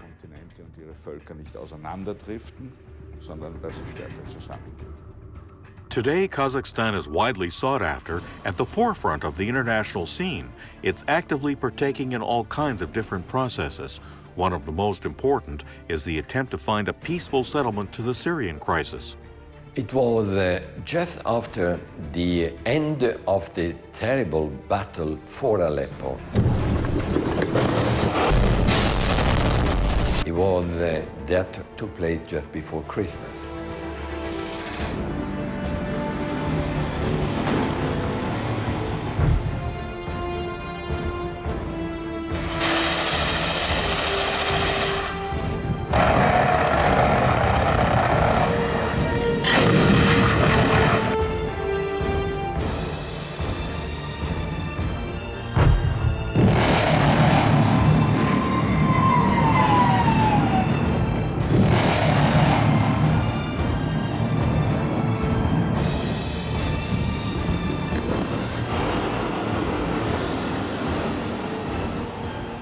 The issue was where and how to find a location which would appear to be sufficiently neutral to accommodate the first meeting among the three, where both Syria and opposition, government and opposition, should be invited and should be part of it. When it took place, the UN at the beginning had some hesitation. So the concern was, is this going to be a competition to Geneva? And when the focus became instead on the escalation, and when the government of Kazakhstan reassured us very effectively and very honestly, no way, Geneva will continue, has to continue, is in the interest of anyone to be the legitimate and mandated location for the political process, then we felt comfortable. Ко мне обратились вместе Putin, Erdogan, and the Iranian president turned to me saying, "Listen, how about holding peace negotiations in Astana?" I thought about it. If they agree, they only want to go to Kazakhstan, including the armed opposition, which does not go to Geneva, but does want to come here. President Nazarbayev had been already proving his major interest in trying to facilitate, through convening power, meetings of international relevance regarding trying to diffuse conflicts in the world. So the reputation and the interest was already there. Second, because Kazakhstan had proven to be actually able to keep in very good relations with virtually every country in the region. Those who came to Astana as part of the delegation of the Syrian armed opposition literally dropped their Kalashnikovs, obtained a visa for Kazakhstan, and flew to our capital. At a certain point, they began stating conditions before they would enter the room and sit at the negotiating table with the government delegation. Joint efforts of the summit organizers and special representative of the UN Secretary General were required to convince the opposition delegation to enter the conference room. This is what the head of the armed opposition delegation said to us before entering the room. We've come here and will now enter this room to sit at the negotiating table and make a statement on our behalf, solely out of respect for you, President Nursultan Nazarbayev, and out of respect for Kazakhstan, as a hospitable host of this first round of negotiations. Some statements were hard-hitting. Criticism was voiced. Harsh criticism of the actions of the other side. Nevertheless, it was well-organized and very rich in content. When you have a political discussion, you need an atmosphere that is not bombing and shelling. If that takes place, people will tell those who come for a meeting, why you're talking to your enemy when they are shelling us and we are shelling them. So Kazakhstan's hospitality, facilitation, welcoming arrangements became very important because we did see then a de-escalation.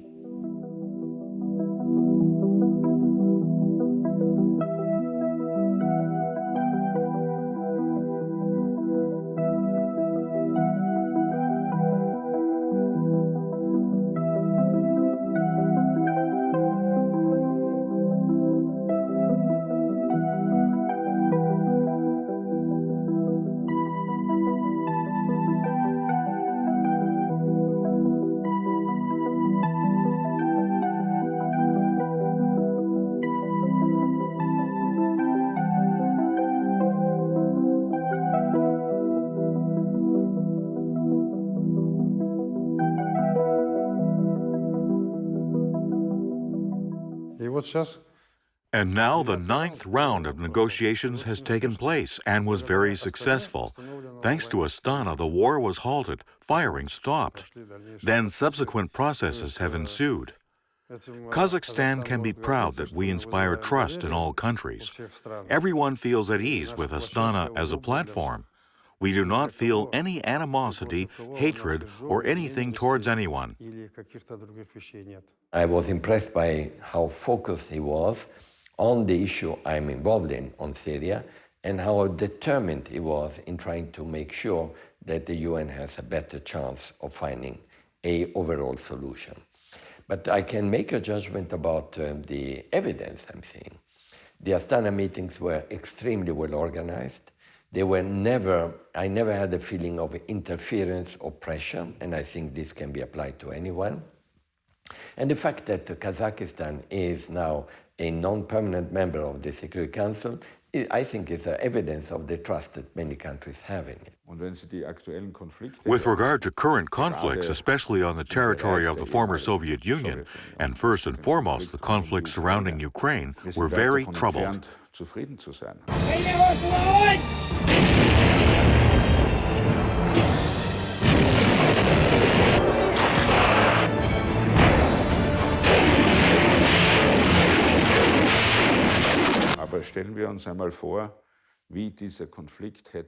Let's imagine for a minute how that conflict would have escalated had President Nazarbayev not launched the Minsk process. If he had not convinced President Putin and others that it was critical to find a way to balance the stakes involved, otherwise the situation would have been much more dramatic.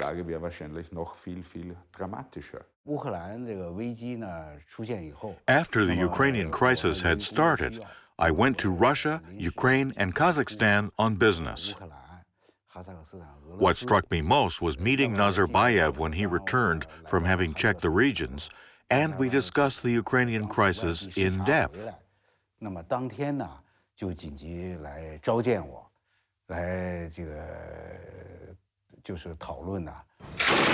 The protocol signed in September 2014 in Minsk on the ceasefire did not work. A meeting of the heads of state in Milan in October of 2014 did not produce any results either.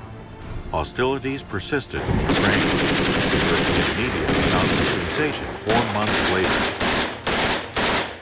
Due to the ongoing escalation in eastern Ukraine, the heads of France and Germany made an unexpected decision to go urgently to Kiev and Moscow to hold negotiations.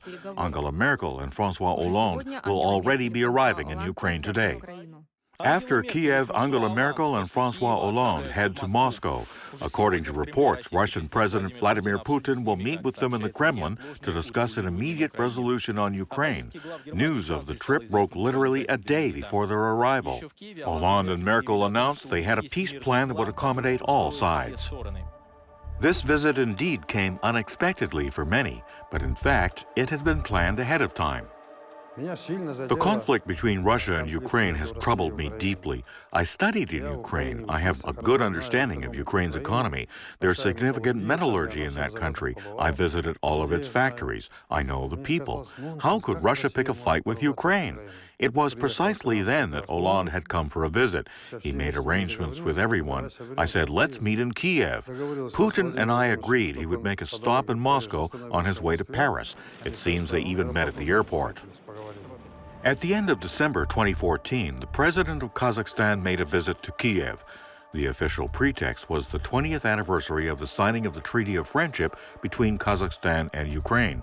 The principal purpose of the trip was to seek out a solution to the political impasse. Of course, I rushed over there immediately. I said, "What are you doing?" Under someone's auspices, let's sit down at the negotiating table with Russia to settle the matter.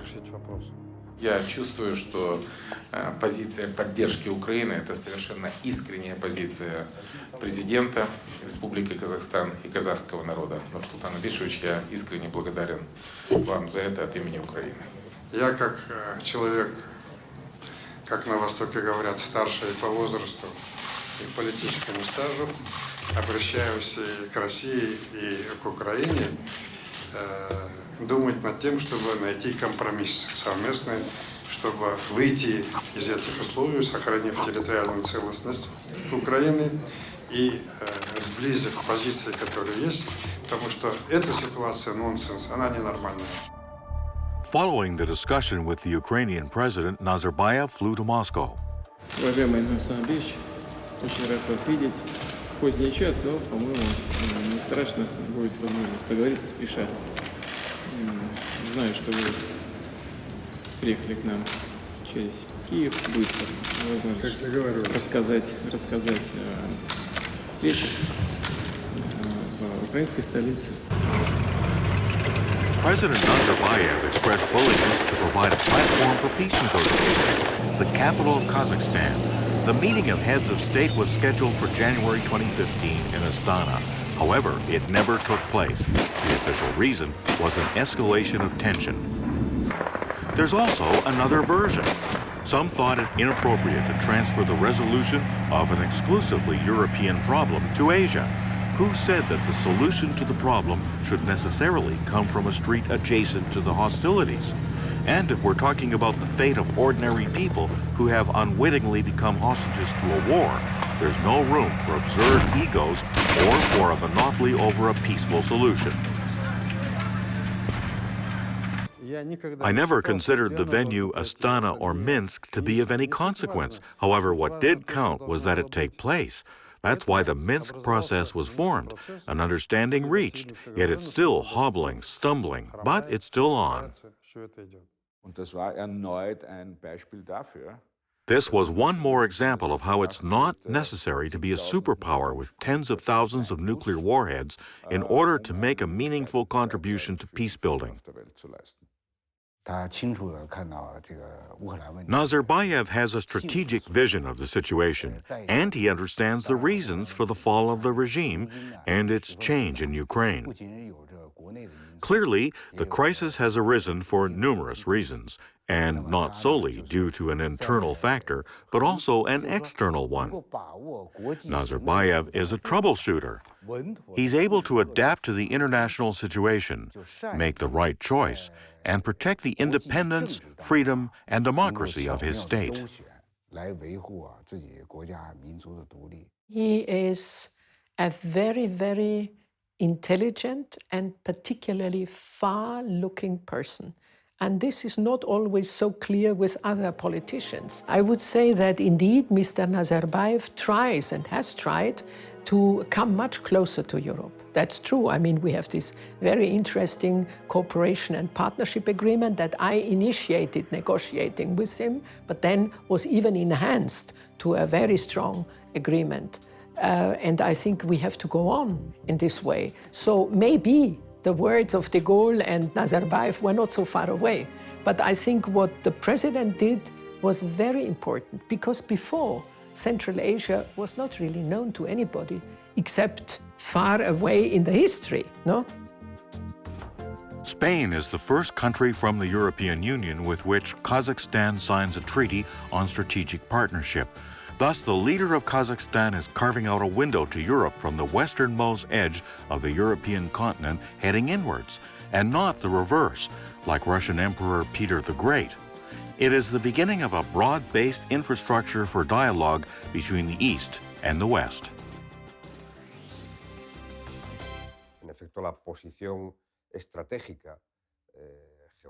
Undoubtedly, Kazakhstan's strategic and geographical location enables it to play the role of gateway to the West.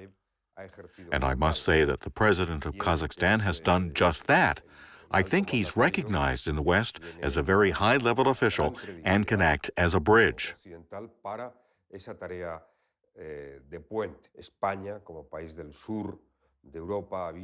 Being a country in Southern Europe that's open and dedicated to its relations with the countries of the Mediterranean, the Arab and Muslim world, Spain has played an important role in establishing relations with Kazakhstan, where the majority of the population is Muslim, and that country has had great opportunities to cooperate with the West.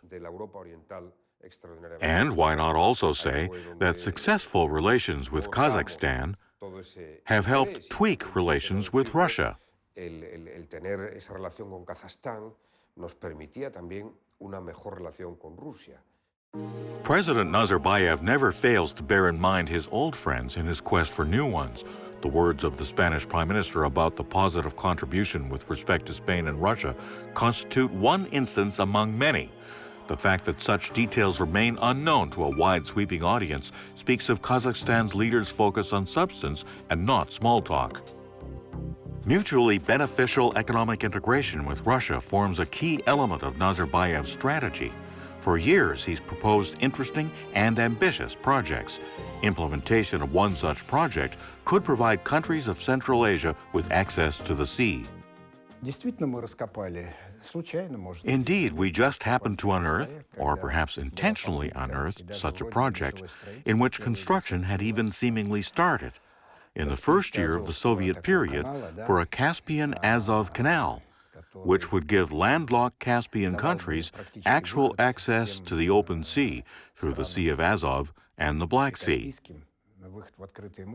There had been such a project, and at some point I really did tell President Nazarbayev about it, and it piqued his interest. He went on to speak of it at the St. Petersburg Economic Forum, saying, "Let's do it." Знаковым проектом может стать строительство нового судоходного канала Евразия от Каспийского моря к Черному морю. По данным экспертов, этот канал был бы на 1000 километров короче Волгодонского и стал бы мощным коридором выхода всей Центральной Азии к морям через Россию. Я знаю, что исследование было сделано. I know that research was conducted with the Eurasian Development Bank's assistance. And that was definitely done. But unfortunately, it did not go any further. Soviet experts saw great potential in the project. From 1936 to 1941, 3 reservoirs were built for the future canal. However, with the start of the Second World War, all construction ground to a halt. The revived ambitious project, initiated by the President of Kazakhstan, was named the Eurasia Navigable Canal. It's designed for transport of several dozen million tons of petroleum and other goods per year, from Central Asian countries transiting through Russia to the EU market. While a working group of experts is studying the potential benefits and calculating the option to minimize harm to the environment, a prerequisite necessary step for such projects, a group of critics surfaces. Their main argument, we don't want to turn into Panama. That's more like a backhanded compliment than a humiliating comparison. It doesn't take much effort to learn about how successful the Panama Canal and other similar projects have been. Ultimately, parapolitical apprehensions would prevail over economic feasibility. The Eurasia Navigable Canal was dubbed non-essential to the countries around the Caspian Sea and a threat to the environment and Russia's transit interests.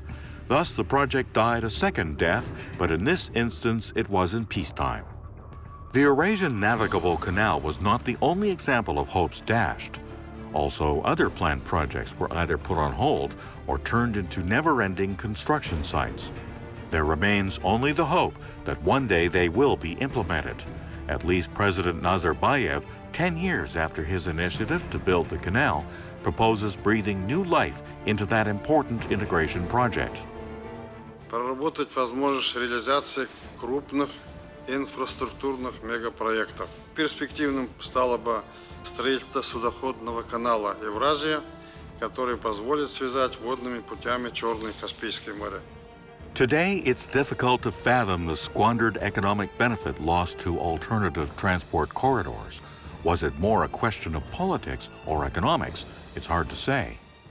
На севере у нас Россия, на юге Китай. We have Russia to the north and China to the south, so we have to work hand in hand with these powerful states. And being here in China, we're endeavoring to promote Kazakhstan's interests and all the priorities of our foreign policy, all those missions that the head of state has assigned us. We're working with our Chinese partners on all these matters. In June 2017, in the opening days of the World Expo in Astana, one of the most important events for Kazakhstan and China takes place. the leaders of both countries kick off a joint project within the framework of the initiative on the new Silk Road.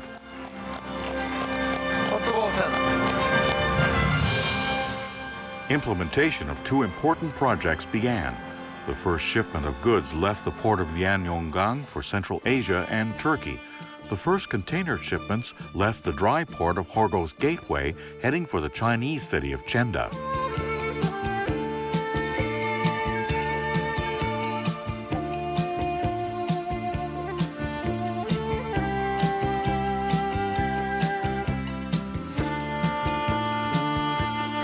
A joint Kazakhstani-Chinese company has a terminal in the port of Lianyongang. That's where shipments are prepared for transport to nearby provinces in China and other countries of the vast Pacific region. From here through the entire territory of the erstwhile Celestial Empire, goods are transported by rail to Kazakhstan and on to Europe. And then, in the other direction, goods produced in Kazakhstan head to markets in Southeast Asia. Port Lianyongang is one of the main harbors located along the Sea Silk Route. Respectively, two initiatives, the Economic Road of the Silk Road and the Sea Silk Route. They exist thanks to our President Nazarbayev saying, "Let's build a railroad." And the Chinese are realizing this project, this port and dry port Horgos. They officially are included in a list of the projects that comprise the initiative One Belt, One Road. Although it's been named One Belt, One Road, it does not comprise one transport branch. Its implementation could be compared to the human circulatory system. The new Silk Road should become a multitude of transport arteries, veins, and tiny capillaries.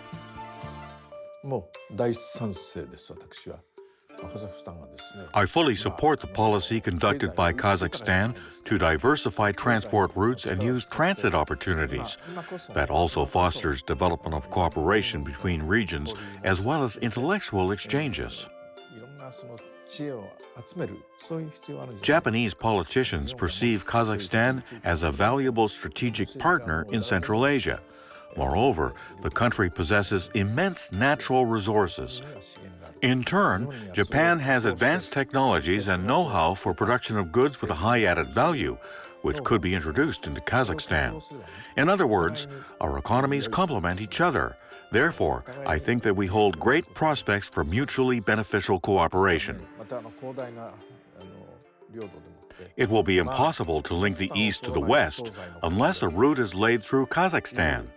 From an economic standpoint, the most advantageous transport routes cross Kazakhstan. We are not hiding that the connectivity strategy which we are now developing is in a way also a reaction to Belt and Road Initiative coming from China. So we see really an important interest in Central Asia and reform processes which are looking to our norms and standards, a certain model, at certain practices which could be applicable also in this region. And we are very much pleased to see that these principles and values also are quite deeply rooted and reflected also in the strategies of development which countries adopted recently, including the strategy 100 Steps, which was initiated by President Nazarbayev.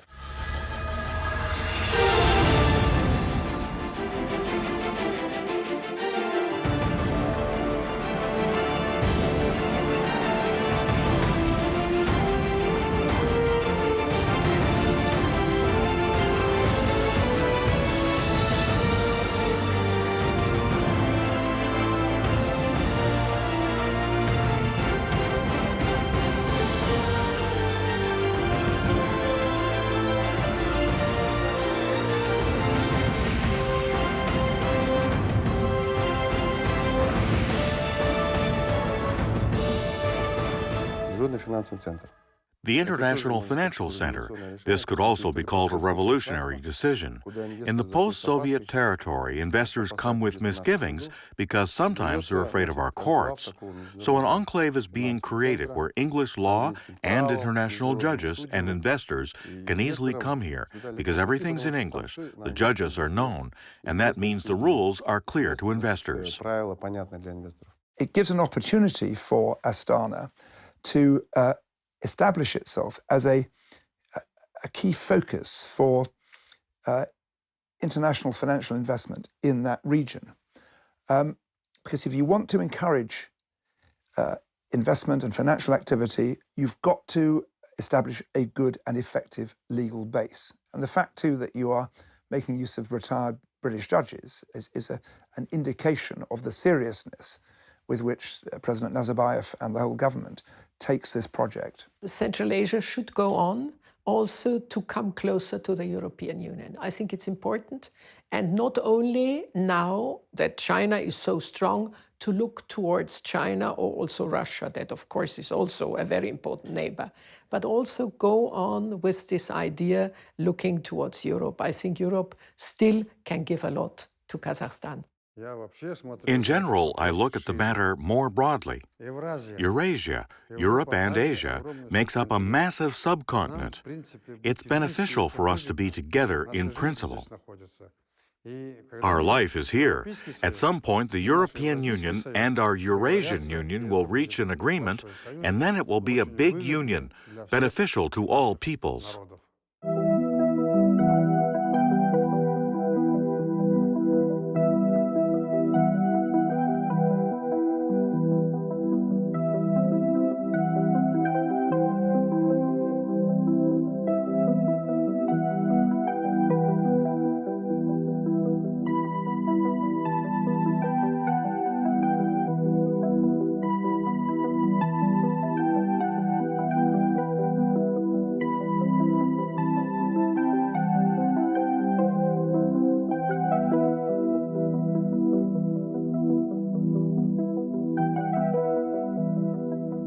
Oh, east is east and west is west, and never the twain shall meet, till earth and sky stand presently at God's great judgment seat. But there is neither east nor west, border nor breed nor birth, when two strong men stand face to face, though they come from the ends of the earth.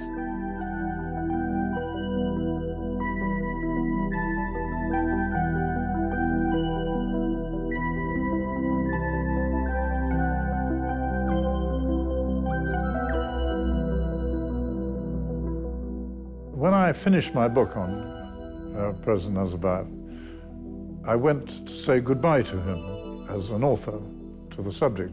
I was going to say to you, as my way of saying goodbye, I thought you'd enjoy hearing a quotation which the other president I wrote a book on always used to like.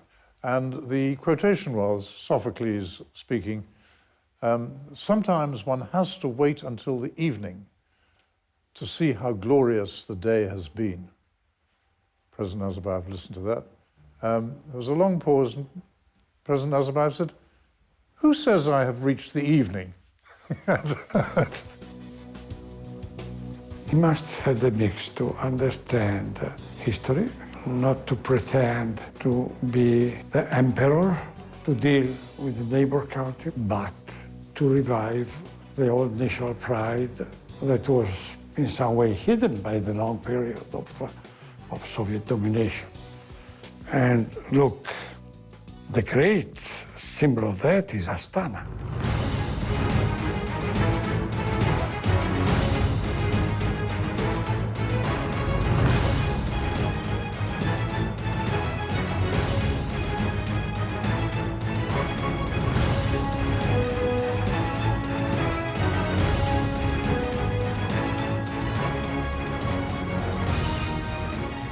You can build a modern city without the face, but Astana has acquired an important face of a Kazakh city, is showing a very kind of resilient spirit of Kazakh people and vision of President Nazarbayev.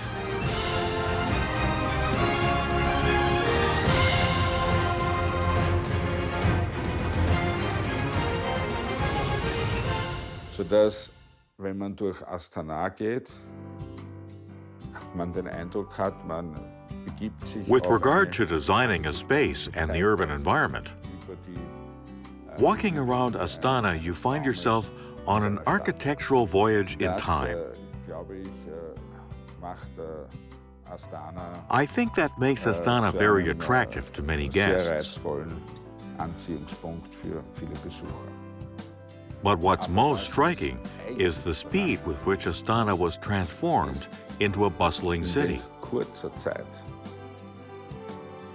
Dieses Astana It's 20 years old. einer lebendigen Hauptstadt geworden ist. That's nothing in terms of history. It's a mere instant. Geschichte einer Stadt. Nichts. Es ist sozusagen ein Moment.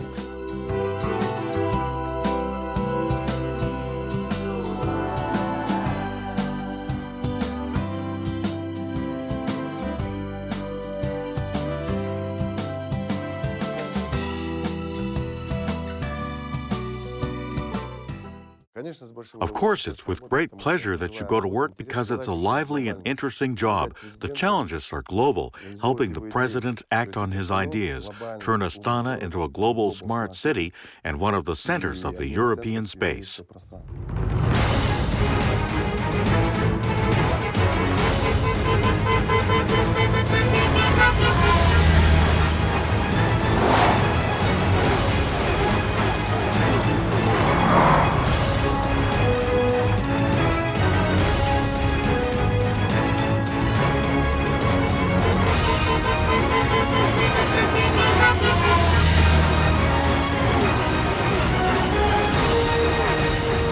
Astana is President Nazarbayev's son.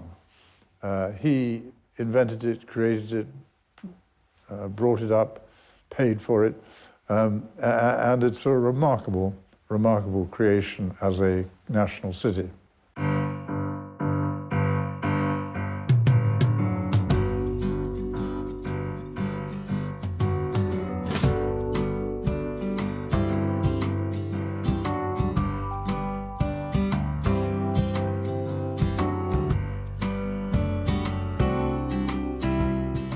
I absolutely adore the capital, Astana, which looks brilliant, absolutely superb.